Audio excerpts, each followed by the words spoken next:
Hi, everyone out there. This is Wayne Schultz with Ettore Products, and I am delighted today to kind of jump into kind of further our story of just talking with people in the industry that have been out there for a while, and some of the other casts that we've done. We've had some other people in the industry and talked about the suppliers and how they do certain things. We've had a few people that have been out there doing window cleaning or professional hanging from buildings or whatever. And today we have Sheila from North Carolina, known her for a few years here. And we just kind of want to just kind of chat and talk about how your business is and what you do uniquely that is part of that. Obviously, we've had an interesting couple of years, although we don't necessarily want to dwell on all the bad things or whatever that's happened, but we've all had to adjust. That's right.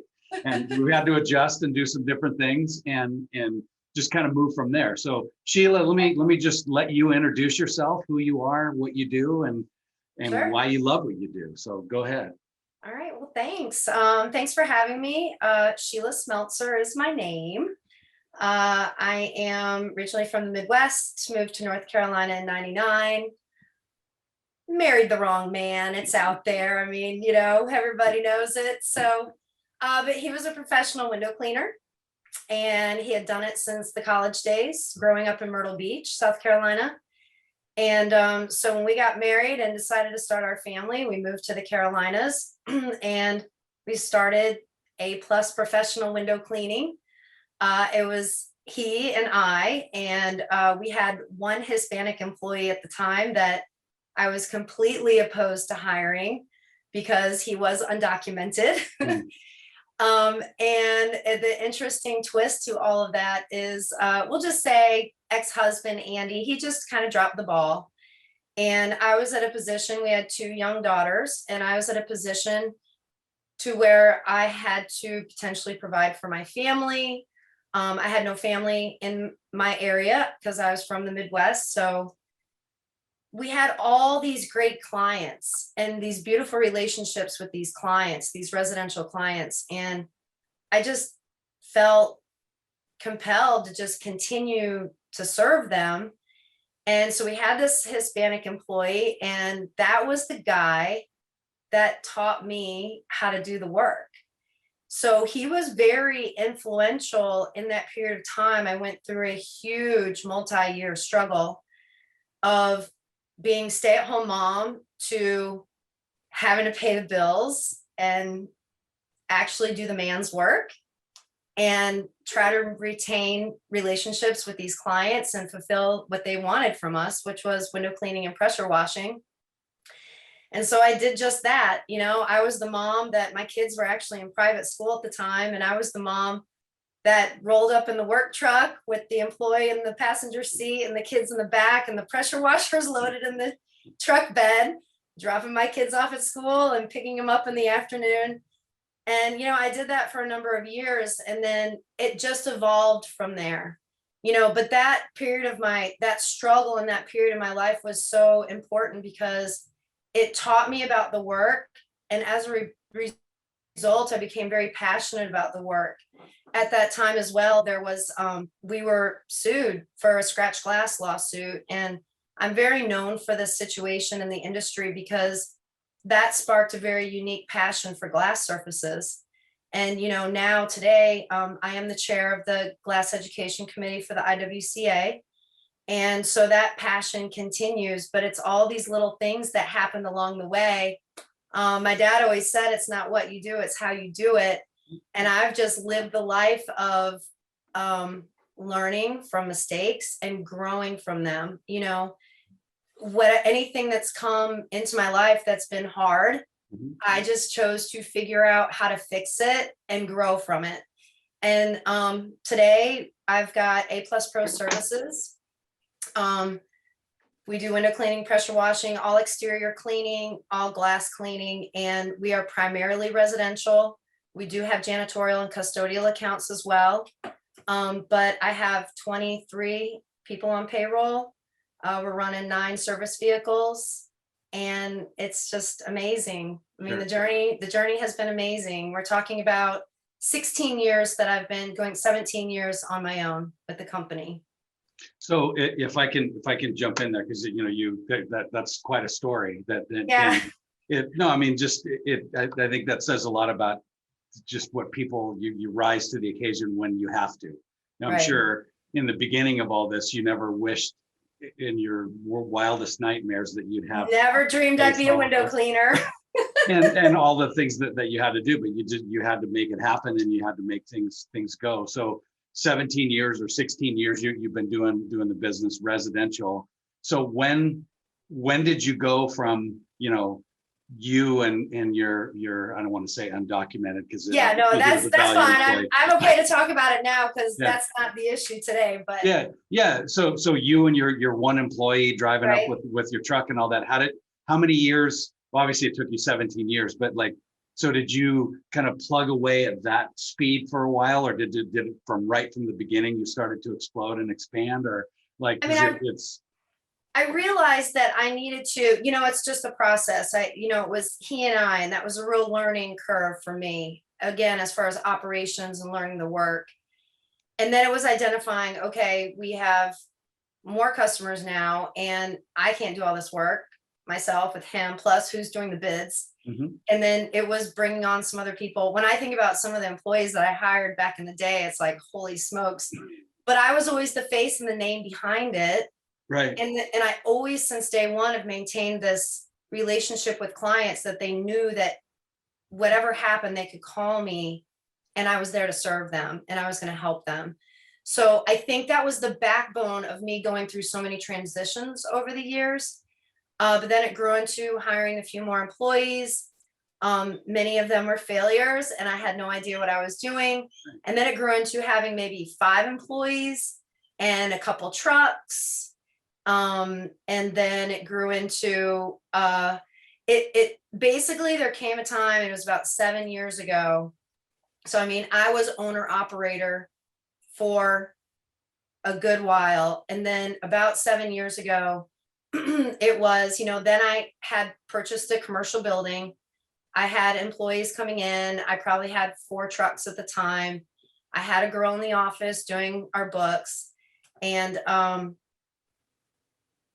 we were making all this money, but I didn't know where the money was. It was that thing where you're like, okay, we're making all this money, but then you do taxes at the end of the year, and they're like, oh, great, you made a profit, you made this much money, and you're like, well, where is it? Yeah. You mean you don't have that big giant barrel in the back somewhere with all this money piled up in there? Yeah, and that's, I've always been very hands-on, and I never had, an economics degree. I never had a business degree. I didn't know balance sheets. I didn't know spreadsheets. I didn't know P&Ls. Mhm. I didn't know any of that. So there was a couple that I always attended local chamber events. And anytime, because I was just hungry and thirsty for knowledge, anywhere I could get it, because I was not educated formally in a university. So I would attend these networking events, and they would do just like small business seminars and kind of teach you things. And it was this couple, Bob and Linda Stinson, who had always taught these classes, and they had a coaching business. So they were business coaches. And I got to know them over the years, and I would literally go in with 2 little kids, one on each hand, to these seminars that they would do and learn. And I just went to their house one day, and I knocked on their door, and they invited me in, and I sat on the sofa, and I started bawling. And I said, I need help. I think I have a business now, and I don't know what I'm doing. I don't know my financials. I don't know where the money is. And Bob and I started from that point on. He's been my business coach ever since. And it took over a year to go 3 years back, get all of our chart of accounts in place, get everything set up so that we could actually produce a budget.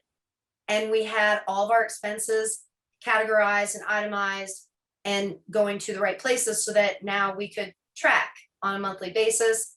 And then, of course, you build off that the next year and do it all over again. Mhm. And then with that, we would do a business plan. Mhm. And to this day now, 7 years later, working with Bob, man, I mean, it's developed into so much, but now by doing that one thing, I actually have a business. I actually have something that if somebody wanted to step in and say, hey, we would like to buy A Plus Pro, it's like, here you go. Yeah. And everything's there and it's backed up by data. And you know, then putting the software systems in place and just the marketing and all of those things are all built in as part of the business plan. You know, you're just constantly trying to build on. And the important thing that the business coach has done for me is he has, it's just absolutely conditioned and it's scheduled every month. You review financials and your goals, your rocks for that month, because you have your annual goals, your quarterly goals. So if you didn't have that person that's holding you accountable saying, we need to sit down and do this, let's schedule a date. As a business owner, you're just so consumed in the day to day that you just don't get it done. Yeah. And so he's been amazing for me. And he was the pivot from owner operator to business owner, and everything has blossomed since then. Yeah. You know, I'd love to say your story is unique, but this is in the years that I've been doing this in window cleaning, there's so many people like yourself that are like, yeah, you know, I can clean windows. I'm good at it. You know, I can do this thing. And then exactly what you face. It's like, okay, well, but I had 3 customers and one of them dropped off and I don't know what to do. And you know, and it's literally, I think your story, the way you said it was the epitome of it. Is you just woke up one day and went, what am I doing? Like, what is the, you know, what's part of that? And, you know, you were fortunate enough or smart enough or whatever word you want to use to seek help and get that kind of a thing. But, you know, what you were doing wasn't any different than what you're doing now. You're just a lot more organized and focused on what you're doing. Sure. But it, you know, that's small business. I mean, I wouldn't even call you small business anymore, but that's small business 101 is getting out there and going, okay, I'm doing something and I'm making money for it. Now what do I do? And now you actually have something tangible that you've built directly in there. And I mean, that's your, I mean, I know I've told you this before, but you should be, I mean, you are commended for this. I mean, there's a lot of people that have tried this and never went past that. Oh my gosh, what the heck am I doing? You know, a lot of people walk away at that point. And you didn't, you just kind of jumped in there and went for it. Thank you. I had a very hardworking father. I come from the Midwest, a lot of farm roots. Mm-hmm. Yeah. And you know, I don't know. I just from playing sports, you know, all the things that I did that kind of made me who I am. These are the things that I look for in other people when I'm hiring. Sure. I'm looking for athletic backgrounds because it shows, you know, that they have some teamwork capabilities, that they have they have good dexterity to be able to do the physical work. They have the strength, you know, and just things like that. There's drive. Everything you do leads you to where you are today. And I'm so grateful. And here's the best part of the story. Okay. And is that both of my daughters since COVID, both of my daughters have come to mom, who now they're 20 and turning 20 and 22. And they've come to mom and said, hey, mom, we think we want to work with your company. Wow. So what I've always envisioned is growing a company to be able to be in a position one day that I had options. Don't know what those really are. Yeah. But yeah, just choice. Well, there's always things you're thinking about, but sure.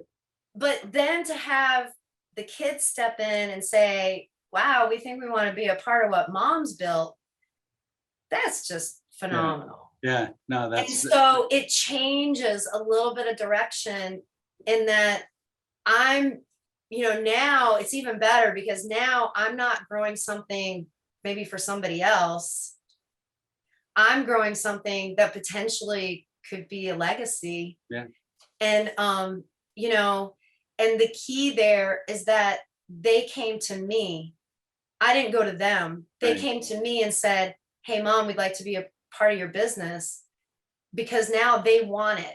It's not mom saying, hey, I really need your help in the business. And I'm going, oh, well, I guess we'll do window cleaning, you know, and where you're constantly chasing them, trying to get them to do their work, kind of like, you know, spoiled kid inheriting company kind of thing. Sure. That's not the case because they've chosen it. They really have a lot of interest, and I see them growing already in just the short amount of time they've been working with me. And the beautiful thing is I did all this without husband in the field. You know, a lot of women who are business owners have husband by their side as partner. And I never had that, never had a partner. So I did both roles, but both my daughters, Izzy and Sadie, Izzy is all about being in the field and she loves the operations, and Sadie's all about being in the office and customer service. So who knows what can happen with it. Well, and I feel like I have partners for the first time, just the fact that they're family, and I know that I see their effort being as much as mine. Sure. Well, no, and they have meat in the game, you know. They do. And so it's like, you know, they don't have all the answers. Obviously, none of us have all the answers. Learning. Yeah, you do what you need to do. So with that, not that we necessarily need to dwell on it. I think you've done a great way of telling it. But so you're a single mom starting out in this business, the window cleaning industry. It's not a surprise, predominantly male, or at least it used to be, right, to that kind of a thing. So what are some of the challenges, opportunities? Maybe you didn't have any of those things. I'm not sure, about being a minority woman in an industry that's predominantly run by men. I got to tell you, Wayne, I think it's been an advantage. Okay. The very first IWCA convention that I ever went to, I mean, I was embraced by everybody, and these are some of my strongest friends in the industry today, the people that I met at that very first convention. Awesome. That's the beauty of the IWCA, is we're all in the same team. Yeah, absolutely. And, you know, I think because I was engaged in operations, I was taken seriously by the industry. I think that's a big part of it. Yeah. Because I was one of the few women that probably could sit down and talk about ladder work, could attend safety training and actually, you know, talk about it and know the ins and outs and the experience. So I think that's the biggest thing for me in the industry that helped support me being respected. But then in the business world with all of my clients, I mean, today, one of the number one reasons why they engage in services with A+ Pro compared to my competitors is that A, we are the top reviewed and the most experienced in the area, but B, they want to do business with a woman. Yeah. And so it's been nothing but an advantage, that's a competitive advantage. Yeah. No, that's great to hear, because obviously you hear, you know, with the media and the craziness that's going on in the world and all the things that are going on, you hear all these things about, you know, it's you start out as a disadvantage, you start out at the other thing, and there, all that is exists. I'm not trying to make light of any of that. It does. It's the, you know, but you basically jump in there, you did what you had to do, which I think that's part of it. And, you know, being a parent myself, I know you'll do anything at that point. It's like, I don't know what to do, but these guys rely on me, so we got to make this happen, whatever this is.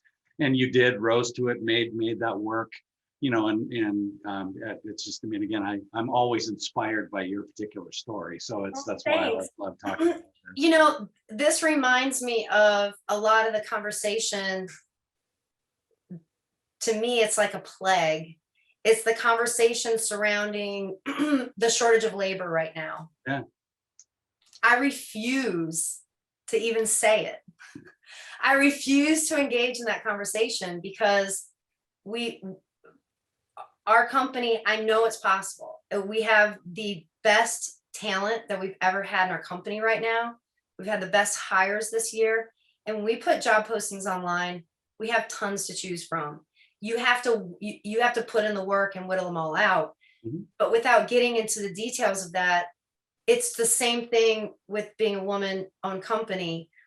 I could complain about my disadvantages, and when things don't go right, I can complain about all the things and the reasons why, but I just choose not to do that. Instead, I focus on what I do have and the positives that I do have and what I do have to offer. Like, that's how I've attracted Yeah. my employees, Yeah. is And I think that right there is 90% of it. Just yeah, right. there's issues out there. We have them, we have, which we'll talk about in a second, but Sure. you have these particular things.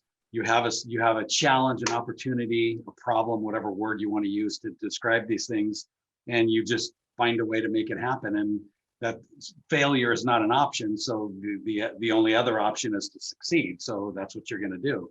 So you Right. find a way. So how are you finding? Because I hear this everywhere. Like you can't find anybody. We're having that trouble actually. Yeah. Finding good people. So how are you succeeding where others aren't? So without giving away trade secrets that steal. No, all that's the okay. I mean, I love to help people, and there's no trade secret. It's, first of all, I have an advantage because we are in the fourth fastest growing county in the United States. Okay. Our county is growing like crazy. So when I moved here in 99, it was, excuse my term, but it was very bodunk. Even though we are at the beach, it was a very remote area. And thankfully, retirees chose to move here because it was very inexpensive. But we didn't have a lot of stuff. We didn't have a lot of shopping. But all of that's changing now. Property taxes are very low. It's a very desirable place to live today. COVID just absolutely spiked it because people want to get out of the cities. We've got things like Apple moving into Raleigh. I mean, all of these things are contributing to all these, corporate jobs wanting to have a piece of the pie at the beach. Mm-hmm. It's just phenomenal. So that's number one. So a lot of the retirees move here, and then the kids come down to visit, and they're like, hey, I think I might want to live there too. It's just so laid back and it's beautiful. So we have a lot of people moving into the area. That's number one. And they're looking for jobs. Number two, again, I can tell you the one of the first or second questions I ask a potential hiree is, have you been to our website? The people that have been to our website and actually checked out our services, have you watched our videos? Have you read our reviews? If they care enough to do that, there's somebody I want to talk to. Sure. Yeah. And when they do that, then I think automatically the job sells itself, because they're like, wow, they're doing really professional work. They have a really good reputation. I would like to be a part of doing something like that, learn a new trade. So there's two things, but Career Plug is the online portal that I use for posting jobs. Okay. And Career Plug really is just, it's kind of like a one-stop shop, because it puts your job posting on ZipRecruiter, Indeed, Craigslist if you want, Facebook if you want. It just kind of puts them everywhere. Yeah. So you will get a lot of applicants, or we do in our market. But then that's where, back to business coach, I don't have time to go through all these applicants. And there are a lot of people that are playing the unemployment game right now and just submitting, and really wasting your time. Mm-hmm. But I've got my business coach on retainer, and I'm like, you know what? You're going to be my HR. You've got to help me. So, and because he's someone that is, helps contribute to personal growth, development of people. He's a good personality profiler. He was the perfect person to say, hey, I need you to whittle through all of these, make the initial phone calls, get it down to a nice little stack, and then I take it from there. And then you can. So those have been probably the main things that have contributed to our, success in hiring this year. Yeah, no, that's awesome. Let me move to I don't want to say the elephant in the room, but we've all lived through a wonderful last year and a half, which we don't necessarily need to talk about, but you talked about some of it, that things change. And obviously last year, if you could label it anything, change was the word that we'd all use. And I know in some of the discussions that we've had with you, some of your janitorial or professional stuff kind of shifted a little bit, and you had more homeowner, cleaning, that sort of thing, but you didn't do a whole lot of inside, use, whatever. Right. You don't necessarily need to go too much into the specifics of that, but the main thing is, obviously we had a brick wall facing every business, like what's going to happen, what is this going to do? And I know based on your discussion, a lot of businesses as well, did better last year than they have, and you're no exception to that. You actually did better. So Right. what without getting into the specifics of what COVID did or any of that, like so how did you approach that? Like, okay, here's the announcement, we're all locked down, we're doing these things, I have a business to run. Sheila sits down and goes, okay, what do I do? Like, so how did you adapt, I guess, quickly, because we all had to do that pretty quickly. And then later, when you get through that, now that we're getting towards the outer end of this, Yeah. what is sticking, and what are you, everybody talks about the new normal. I hate these terms, but Right. your business is not what it was a year and a half ago. No, it's true. different today. So what did you do that made it so you're still moving forward ahead this year? So two-part question. I would say, well, first of all, when COVID started, it was a day to day. I mean, things were changing every day. Mm-hmm. And I would say that was I hope he's watching, and I don't have him. I have a different operations manager now, but my operations manager really came to the plate. That's when it was most important to have him, because he helped me work out all the new processes. He helped me do the research on what we need to be doing as a service company. Yeah. Law, he helped me just with all of those little details and then I was more trying to get it out there and make sure that we had work coming in. Right.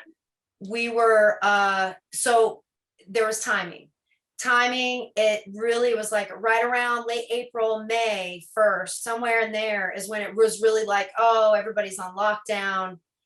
And we had already all of our spring bookings booked. So lucky. Yeah. If that would have happened to us in September or January, right. Yeah. it could have been really rough. Yeah. But we already had all these bookings. So we were able to just go through, and it was just contact, we did a lot of email marketing to keep our clients up to date on what we were doing and how we were handling. There were so many modifications to the schedule. Again, operations manager, super helpful. Right. Because again, our janitorial accounts, like you said, and I think we already discussed, janitorial accounts, they all changed. Like, throw the contracts out the window. Yeah. Because now you have this big beast in the room. Right. And the big beast dictated different frequencies. Some people like close their buildings, so like, oh, we got to close down, we don't need service. Some people like, oh, we need more, we need daily service. Yeah. I mean, it was crazy. Yeah.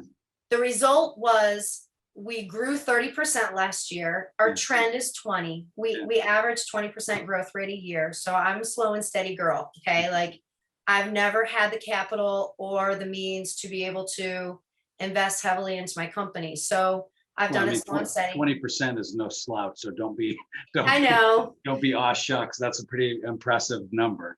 Yeah. So 30% last year was huge, but we ran extremely minute profit margin, uncomfortably low. Yeah. We were profitable, but not what we wanted. Yeah, not what you normally. And that's just because there were so many inefficiencies. Sure.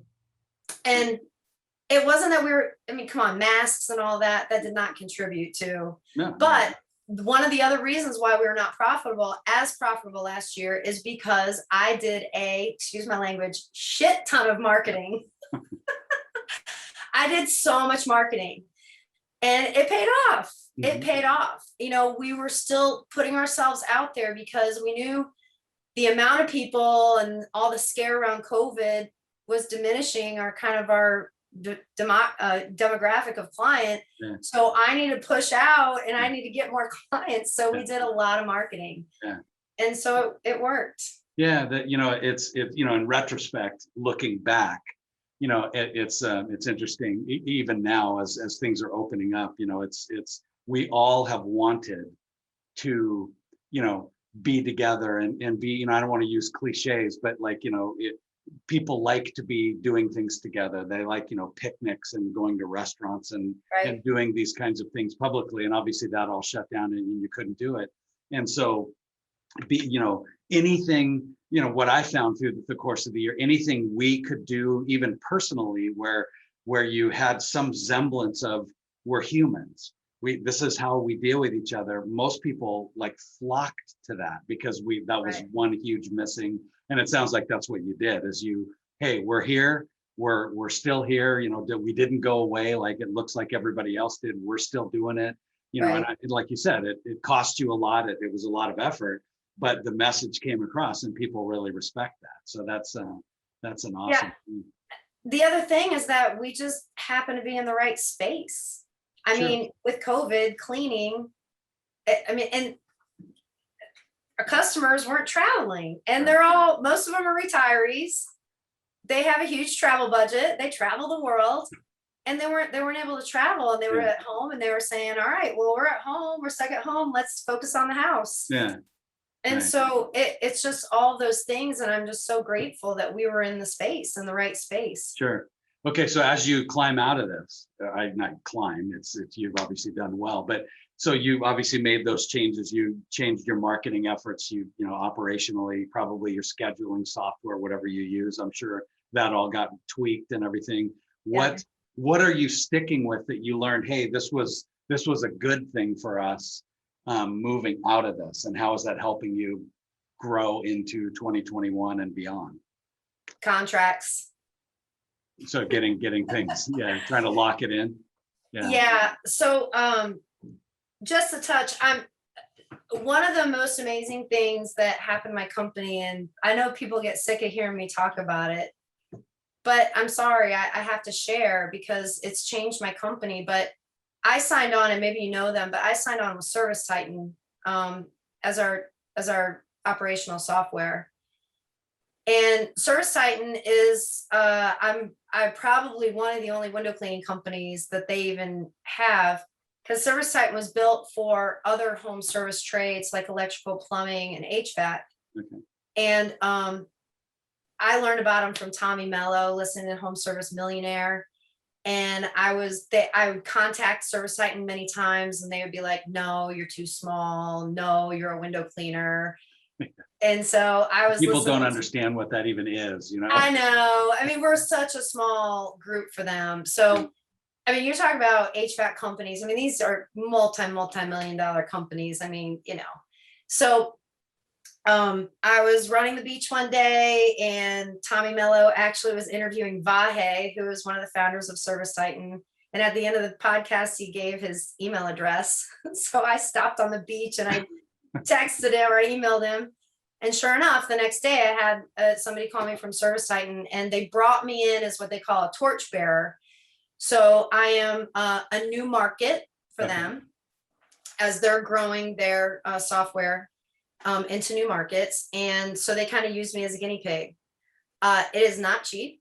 Yeah. It's quite expensive software, but it's changed my business. And the reason why I bring it up is because built into Service Titan are what's called memberships and recurring services. So this is the big game changer, is that once we got settled in, so this is almost 4 years ago, we signed up with Service Titan. So once we got settled into the software and actually learned how to use it, huge learning curve. Sure. Then we were able to dive into their memberships. And the memberships is basically, you can build it any way you want, but I was able to now have a process for managing what we call our residential contracts, are our pro memberships. So we sell those to our residential clients, and it's so easy for them. And all they're doing is just signing up to be recurring clients. Yeah. And their jobs show up on our board, and we know to rebook them and to redo their membership. So well, I mean, for the customer, then it makes it easier for them to not have to think about it. It's just something that they sign. Autopilot. That's a good thing. Yeah. And if they trust you as a provider, they're eager to sign up. Yeah. And we save them a little bit of money with Of it. course, yeah. But so that alone has been a game changer for us too. We've sold in 2 years, should know the number because we report on it every week, but we've basically sold about $250,000 worth of memberships in 2 years. Wow. That's, I for 2 years, well, actually it's been 1 year and we're going into our second year. Right. So a year and, 6 months. But, to build that, and because they're so easy to sell, and there's really no risk for the client. I mean, really, if they go to somebody else and forfeit their membership, The only thing I'm telling them is that they're booted out of the membership for 2 years and they get no discounts on any services. They're back to full rate. Yeah. That's it. Yeah. That's it. Yeah, So they have really nothing to lose. right. And so, but what we're doing is we're building relationship and we're building, it's having those jobs on the schedule and forecasting it out that is the biggest game changer.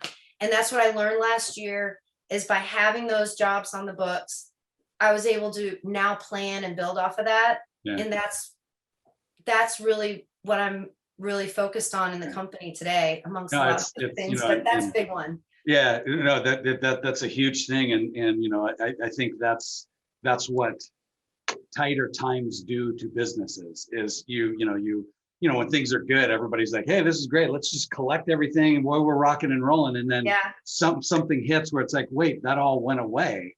What do I need to do? And again, rising to the occasion, you find a way. And it's like, okay, I'm not so concerned about just coming in. I just want to make sure that this is what stays and whatever, so you can build that whole deal. And that's a maturing business. That's what you do. So you can keep your people employed and you can keep the bills paid and all the trucks fueled because gas prices are going up and all those kinds of things. So that's that's great to hear. So yeah, I mean, again, staying positive or focusing on the positive, which is what I like to do. Yeah, absolutely. There was so much creativity that came out of COVID. Yeah. I mean, just look at all the different industries. There's it just forced people to be creative. I went to Havana, Cuba several years ago when it was opened up, and I was amazed at how creative the people were there to get work done. I saw people cleaning the side of a massive stone building, and I'm like, oh my God. But I mean, it's just that creativity, and the hard times force you to do that. People that want to rise, Well, no, we all have to eat. You got to find a way to do this, and that's what business owners do. That's you find a way to make that happen. Yeah. Well, as usual, I always enjoy having a conversation with you, and that's kind of what this has been.